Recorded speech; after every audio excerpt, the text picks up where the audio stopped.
அரசு பள்ளி, அரசு கல்லூரி, அரசு பல்கலைக்கழகம் இருந்ததுன்னா அங்க படிக்க வருவாங்கல்ல. அப்போ இந்த அரசு கல்லூரி, அரசு பள்ளி, அரசு பல்கலைக்கழகம்ன்றத காலி பண்ண அர்த்தம் நான் துட்டு கொடுக்க மாட்டேன், நான் நிதி கொடுக்க மாட்டேன். ஒன்றிய அரசு உங்களுக்கு 2ல இருந்து 2.5க்குள்ள தான் நிக்குது, 4 கூட எட்டலையே. ஆனா 6 எழுதி வச்சிருக்கீங்க, 6% ஜிடிபி எழுதி வச்சிருக்கீங்க. கொள்கை 20ல அறிவிச்சீங்க, கொள்கை அறிவிச்சு 5 வருஷம் ஆச்சா, 20 25 இது வரைக்கும் நீங்க 6 அறிவிக்கவே இல்லையே.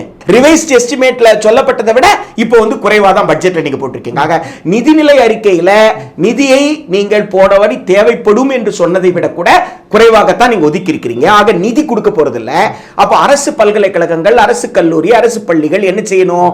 தனியார் நிறுவனங்களுடைய சமூக பொறுப்பு அடிப்படையில அவங்களுடைய நிதி, சிஎஸ்ஆர் நிதியை பெற்றுக்கோங்க அப்படின்னு சொல்றது. அரசு தன்னுடைய செலவினங்களை குறைத்து கொண்டே வருவது. கல்லூரி பல்கலைக்கழகங்கள்ல இனிமேல சுயநிதி பிரிவு தான் இருக்கும் அப்படின்றது. அப்போ கல்லூரி இருக்காது, படிக்க வரா. அப்போ நிறைய பேர் கல்லூரிக்கு வந்துட்டா என்ன செய்யறது? வடிகட்டணும். வடிகட்டுறதுக்கு என்ன செய்யணும்? அரசு பள்ளிகளை காலி பண்ணணும். அதனாலதான் 10 கிலோமீட்டர் 20 கிலோமீட்டருக்குள்ள இருக்கிற பள்ளிகள் எல்லாம் பள்ளி வளாகம் மாத்த சொல்றீங்க. அதற்கு மாற்றா இன்னொரு விஷயத்தை என்ன சொல்றீங்கன்னா, பிஎம் ஸ்ரீன்னு ஒன்னு இருக்கும்ன்றீங்க.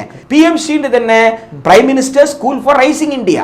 ஆக அந்த பிஎம் ஸ்ரீல என்ன சொல்ல வரீங்க? ஆகச்சிறந்த பள்ளின்றீங்க. அப்ப ஆகச்சிறந்த பள்ளின்னு சில 100 பள்ளிகள் இருக்கும். சில கேந்திர வித்யாலயாக்கு மாத்திரம் பிஎம் ஸ்ரீன்னு சொல்லுவீங்க, மத்த கேந்திர வித்யாலயம் கேந்திர வித்யாலயா.